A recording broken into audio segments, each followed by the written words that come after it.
Chers amis, frères et sœurs, bonjour à chacune et chacun d'entre vous. Bref, j'allais dire que nous avons, beaucoup de qualités, la plupart d'entre nous, mais aussi beaucoup de défauts, et il nous faut savoir les reconnaître.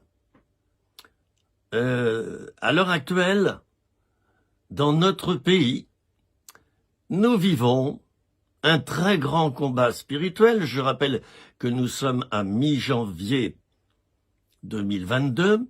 Nous sommes à 3 mois d'une échéance particulière, celle des élections présidentielles.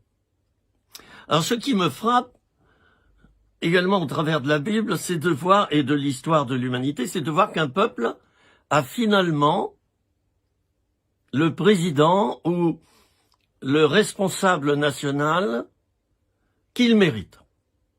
Et on oublie que finalement, Dieu a permis l'élection de quelqu'un qui ressemble au peuple. Alors Gédéon a été choisi comme prophète de l'Éternel à un moment donné où des ennemis d'Israël, des ennemis jurés d'Israël, remportaient des victoires contre elle, les Madianites, je les ai nommés, et les hommes d'Amalek également, deux sortes de peuples, montaient contre Israël régulièrement. Ça a duré, je crois, 6 années. Alors ils montaient avec des chars, avec des chevaux, avec du bétail, et ils piétinaient toutes les récoltes du peuple d'Israël une fois qu'il avait semé. Ces hommes-là semaient la panique dans tout Israël. Et on en revient à l'état de la France à l'heure actuelle. Que dit Dieu au moment où il va appeler Gédéon? Il lui dit, vous n'avez pas écouté ma voix. Parce que Gédéon, au moment où il est choisi, conteste, bien sûr. Il conteste et il dit, mais enfin, si l'Éternel est avec nous, pourquoi ces choses sont-elles arrivées? Dieu est prévoyant, il dira à son prophète ceci, vous n'avez pas écouté la voix de Dieu. Autrement dit, vous êtes coupable. Et si ces choses vous arrivent, c'est bien à cause de vous. C'est parce que vous avez adoré des idoles. Et c'est vrai, dans la maison de Gédéon, il y avait un pieu sacré avec des sculptures sexuelles, de divinités sexuelles. On se vautrait dans l'adoration des faux dieux. Et chers amis, j'aimerais vous dire dans cette vidéo que ce qu'est devenu la France à l'heure actuelle, nous l'avons suscité et nous l'avons semé. Nous l'avons réellement causé à cause de notre silence, de nos lâchetés et de nos mauvais comportements. L'Église s'est tue, les voix prophétiques se sont tues, personne n'a sonné de la trompette, personne n'a averti, ou si certains l'ont fait parce que certains l'ont fait, ils n'ont pas été écoutés. Et ils ont été mis dehors. Ah, qu'est-ce qu'on aime casser du prophète à l'heure actuelle. Dès qu'un prophète fait une petite erreur, ah, je vous l'avais bien dit, voyez, faux prophète. Alors parlons-en dans ce texte du livre des Juges, chapitre 6 et chapitre 7. J'ai pas le temps de tout vous dire. Vous lirez ces précieux chapitres à la maison. Mais vous allez voir que nous sommes en plein dedans à l'heure actuelle. Nous sommes en plein dedans. Les Madianites, et je ne citerai pas de nom, les Madianites et les Amalécites sont en train de conquérir la France, sont en train de renverser nos valeurs morales, sont en train de renverser l'intelligence, la réflexion et la sagesse pour installer leur règne de mensonges, parfois de perversité, et en tout cas de déchéance. Chers amis, voulez-vous que la France se relève? Alors abaissez-vous, abaissons-nous d'abord, et Dieu élèvera à nouveau notre beau pays de France. Vous voyez, le problème, il est spirituel, il n'est pas du tout d'abord dans le fait d'aller dans des manifestations. C'est bien d'y aller, c'est bien de protester. D'ailleurs, nous les protestants, nous savons faire. Luther a protesté, hein. Bon, et nous avons ça en nous. Le problème n'est pas d'abord dans des actions humaines à l'heure actuelle qu'il faudrait entreprendre pour renverser tel ou tel gouvernement ou empêcher que tel ou tel parti prenne le... Non, ça c'est secondaire.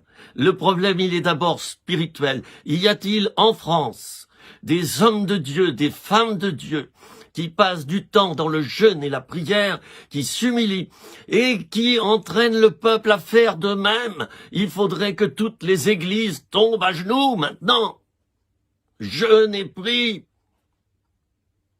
Il faudrait cela, sinon nous allons face à un mur, nous allons à 180 à l'heure et les 5 années prochaines seront déplorables. Moi, je vous le dis, si nous ne changeons pas, nous aurons la politique que nous méritons.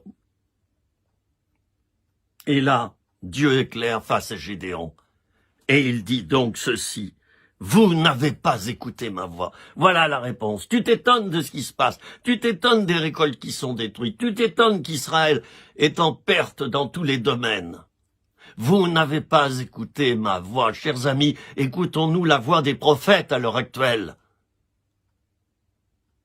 Ou bien faisons-nous l'inverse, nous les fichons dehors de nos assemblées? Là est la bonne question, sans parler d'ailleurs des prophètes. Chers amis, passez-vous du temps en prière pour écouter la voix de Dieu? Ah, Jean 15, mes brebis écoutent ma voix, ils la reconnaissent. Mes brebis connaissent ma voix. Connais-tu la voix du Seigneur? Est-ce qu'il t'a parlé? Chers amis, la situation est très grave. Nous devons passer du temps dans la prière, dans l'intercession.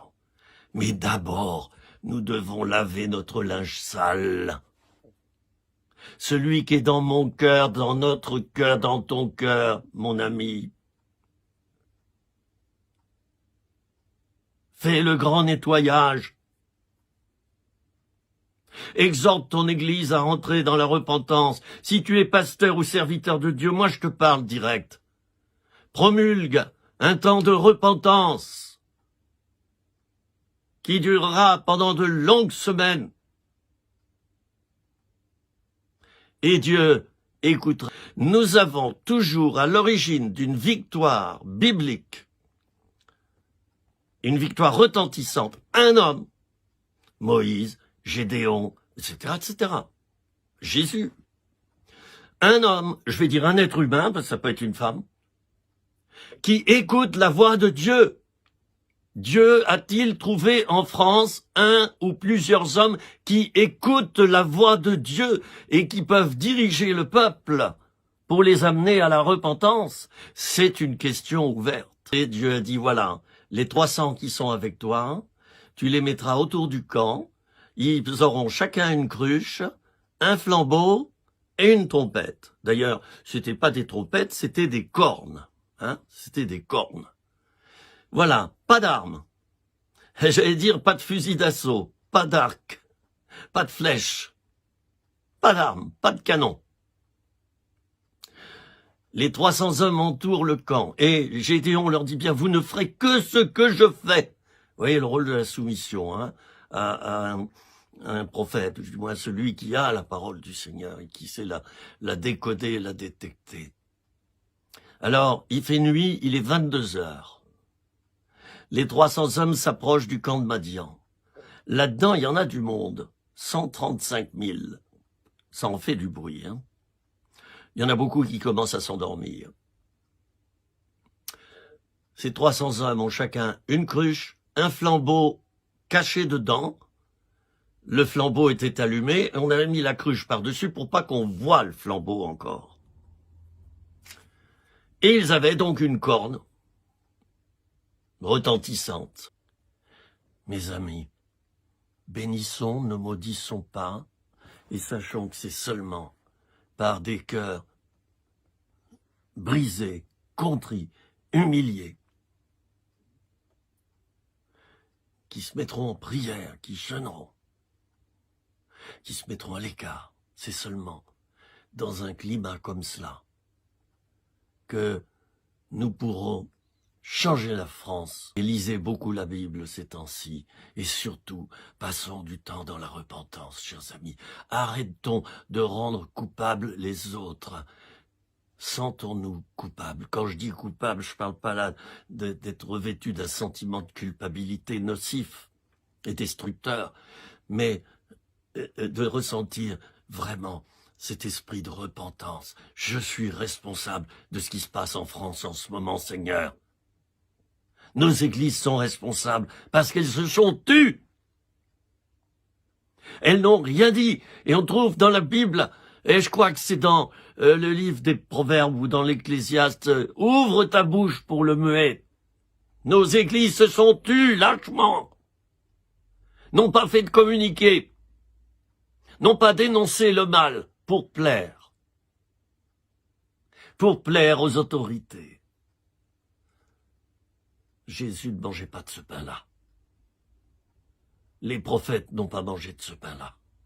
Si vous voulez chercher à plaire, vous, responsables des mouvements d'église et des églises en France, eh bien, si vous cherchez à plaire, eh bien, rendez votre tablier, c'est beaucoup mieux. Dieu attend que vous soyez une bouche, un cœur, des oreilles, des yeux, qui ont la vision de Dieu. Dieu vous attend. Si vous ne faites rien pendant ces 3 mois, si vous ne faites que dire Alléluia, Dieu est bon, Dieu bénira, Dieu bénira, Dieu bénira, ça sera l'impasse. Mais si nous rentrons dans un grand mouvement de repentance, alors des miracles vont se produire dans les hauts sommets. Nous sommes peu nombreux à l'heure actuelle à recevoir la parole de l'Éternel. Eh bien, fait que ce petit nombre de gens qui sont cachés dans des cavernes à l'heure actuelle, qui n'ont pas forcément des positions élevées, fait que ce petit nombre puisse triompher des adversaires de notre patrie, triompher de ceux qui veulent détruire notre culture, détruire nos valeurs, enlever le slogan de nos mairies, liberté, égalité, fraternité. Seigneur, interviens pour préserver les valeurs saines et belles de notre République française, au nom de Jésus-Christ de Nazareth. Amen. Mes amis, vous voyez, j'ai le sourire. Ben oui, parce que je suis plein d'espérance. Je suis plein d'espérance. J'ai foi en mon Dieu. Je ne serai pas déçu de lui. Je suis déçu de moi. Mais je ne serai pas déçu de lui. Et je veux payer le prix dans la prière. Je veux m'isoler et ensemencer le sol de la nation française. Alors, bonne continuation, chers amis. Relevez le défi, veillez et priez abondamment. Et si vous faites des insomnies, dites-vous bien que peut-être c'est le Seigneur qui vous réveille afin que vous passiez 1 heure en prière la nuit. Il en a besoin, il a besoin de toi. Tu es une petite goutte d'eau, mais l'océan est formé de gouttes d'eau. Si tu te retires, l'océan va se retirer. Tu es un homme ou une femme, un jeune ou un ancien. Oui, toi seul, tu peux changer la France.